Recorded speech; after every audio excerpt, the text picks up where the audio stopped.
बेसी परेशानी हो गई। तो छुके छोड़ देला देह पानी पानी हो गई। ये जानू पहले से बेसी परेशानी हो गई।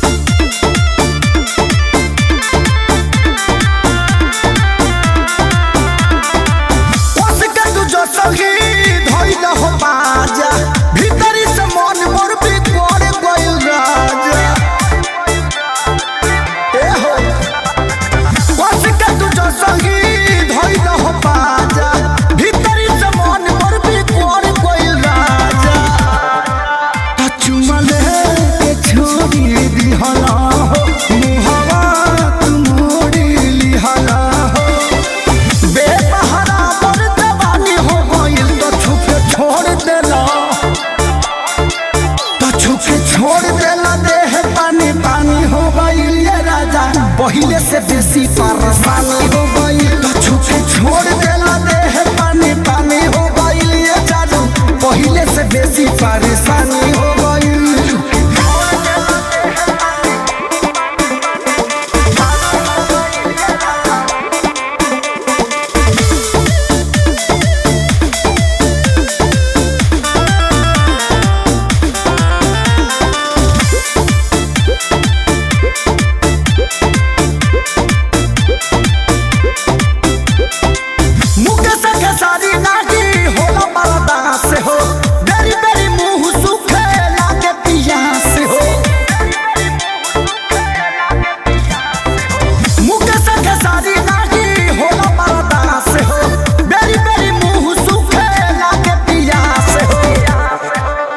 रातो दिन हम तहारी हो तकिया में देहिया रादारी हो।